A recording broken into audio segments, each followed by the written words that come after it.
Narito na tayo sa 238th episode ng FPJ's Batang Quiapo mga kapamilya.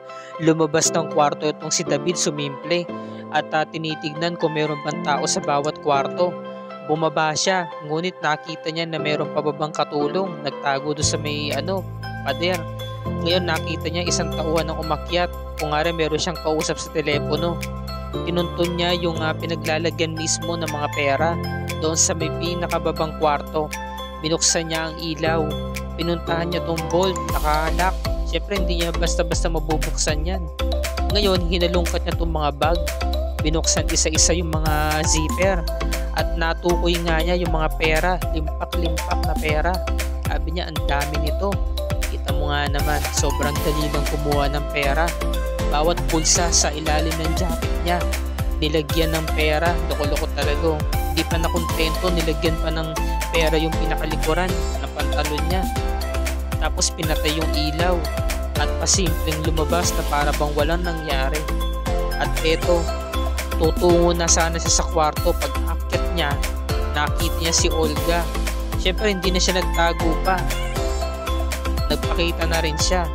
Nagtaka si Olga, sabi niya, saan ka ba nanggaling? Sabi naman ni David, nag-CR ako, bakit? May banyo ka sa kwarto mo. Pinalinis ko. Teka lang, may alam ka ba kung paano nakatakas si Tanggol doon sa presinto? Wala akong alam. At aalamin ko pa lang yun. Buti pa, gumawa ka ng paraan. At ako tatawag ako sa bahay kay tatay. Alamin ko kung may balita siya. Sige na. Ngayon, para bang nakatunog si Olga na parang may tinatago to si David. Ramdam kasi ni David may pera siya sa likuran niya eh. Hanggang sa nahulog na nga at kinuha niya agad yung pera. Habang nakatalikod to si Olga, hindi siya nahuli. Ngayon, bigla agad siyang umakyat ng kwarto. Akyat agad sa taas. Pagpasok niya ng kwarto, tuwan-tuwa ang loko-loko.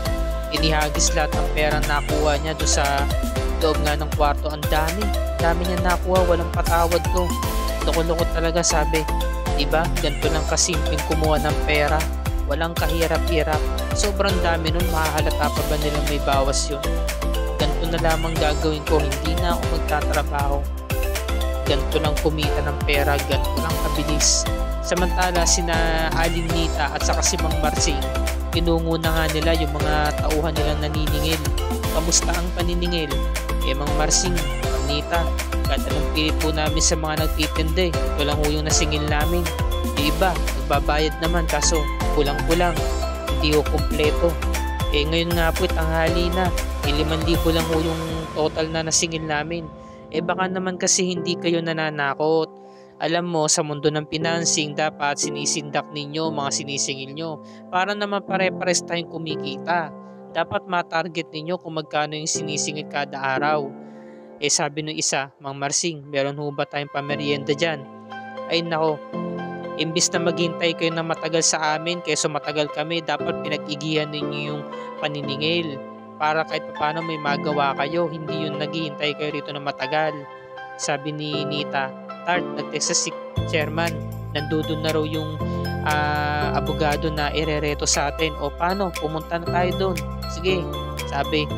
Mang Marsing, salamat po sa patubig Ito namang si Kernel, nilapitan na ni na Samonte sa ni Jacobe.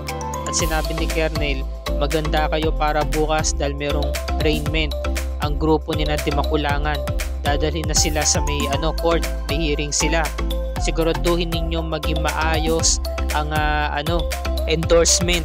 Ayokong maulit yung nakaraan na nagkaroon ng gulo. Maliwanag po, Kernel. Lumapit silang dalawa, sabi ni Samonte. May magandang balita sa inyo si Teniente Jacobe. Sabi ni Jacobe, bukas meron kayong hearing. Sabi ni Samonte, huwag na kayong umasa. At panigurado makakatulad din kayo. Mapupunta rin kayo sa correctional, doon na bagsak nyo. Makukulong na kayo. Lumapit si Kidlat, talagang pikon na. Ngayon, umalis na yung dalawa ng asar lang. Si Jacobe sa Samonte. Ngayon sabi ni Kidlat, Edwin, kailangan makaalis tayo dito. Sabi ni Teban, Edwin, may panahon pa para magbago isip mo. Sumama ka na sa amin. Ito lang paraan para makaalis tayo dito. Sabi naman ni Edwin, hindi na magbabago isip ko. Hintayin ko na lang yung pagbalik dito ni na tatay sa kaninanay. Dahil umaasa akong meron silang kasamang abogado pagbalik nila dito. Sabi ni Kidlat, mag-isip ka nga Edwin. Ngayon eto na, sabi ni Jacobe, alam mo, meron talaga akong kutob na masamang binabalak yung mga yan eh. Subukan lang nila, sabi ni Samonte. Kaya kailangan masigpitan natin ang pagbabantay sa kanila, ang seguridad. Kailangan hindi sila makagawa ng kalokohan, sabi ni Jacobe. At ito na nga sabi ni Chairman, ito nga pala si Atty. Velasco, ito yung kaibigan ko. Sabi ni Chairman, sige na, sabihin nyo na yung sadya nyo sa kanya. Ano ho ba kaso ng anak nyo? Sabi ni Nita, kasama ho kasi siya sa ambush ng droga. Kasama ho siya doon. Ano ho ba yung ibang detalye? Sabi ni Marsing, hindi na ho namin alam ang detalye, sabi ni Chairman, nasermonan pa. Dapat sa mga ganyang kaso, dapat inaalam nyo na, dapat alam nyo na. Sabi ni Atty. Di bale, kaya mag-alala, makakausap ko rin naman ang anak niya kapag nagkita kami. Sabi ni Chairman, paano nga po pala yung pambayad? Sa pambayad, kailangan nagre-range ito ng 500,000 hanggang 1 million sa kada hearing. Sabi ni Chairman, attorney, kabarangay ko naman sila ako nga pala, kabarangay. 300 na lamang pinakamababa. Ngayon, kailangan meron tayong physical appearance. Kapag may kipagkita ako sa anak ninyo, kailangan meron kayong maibabayad sa akin na 10,000 pesos. Sabi ni Mang Marsing, kailan ho ba yan? Pwede naman ngayong araw, makapagkita ako sa anak nyo. Pumayag sila mag-asawa, sige, payag na ho kami. Gagawan po namin agad ng paraan para mabigay po namin sa inyo kasi sabi ng attorney kahit bukas na raw ang bayan. Ngayon, dumating na nga si Tanggol, sabi ni Makasantos, napakaswerte mo kay Chief Espinas at hindi ka niya dinisiplina. Sige na, punta mo ni mga kaibigan mo. Namimiss ka na ng mga yan. Pakabait ka dito Ngayon, pumunta na si Tanggol sa higaan niya. Tahimik, hindi makausap. Sabi ni Teng, kamusta na Tanggol? Sa kagaling, sabi ni Owen, nag-aalala kami sa'yo. Sabi naman ni Bulldog, kala namin tumakas na kayo ni Bubbles. Sabi naman ni Thanos, may problema ka ba, Tanggol? No? Sabi naman ni Tanggol, iwan nyo na muna ako mag-isa.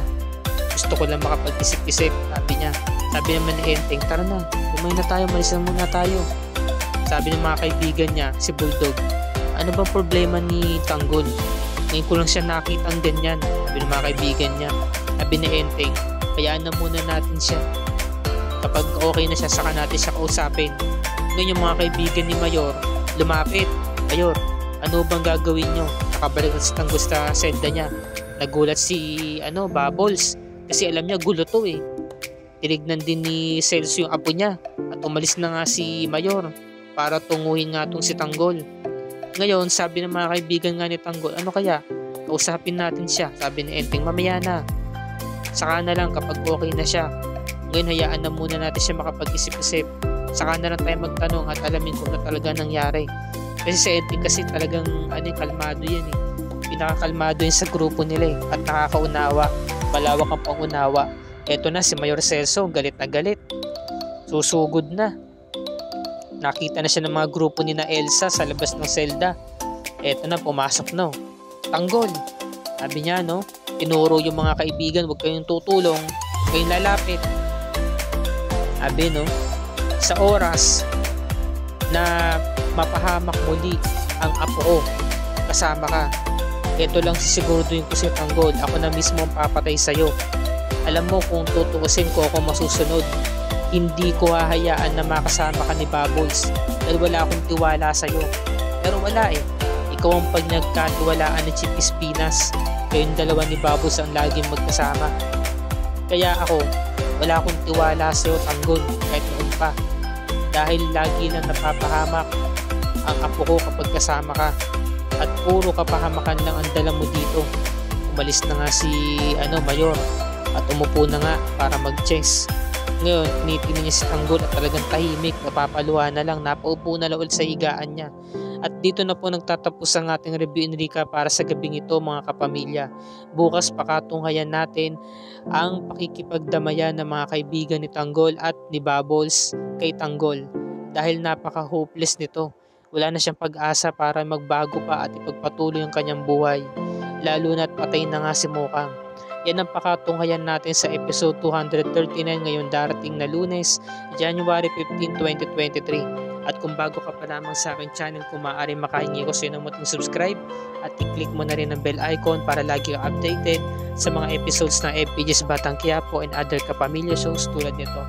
Happy New Year mga kapamilya! Maraming salamat sa inyong panonood and happy weekends everyone! God bless us all!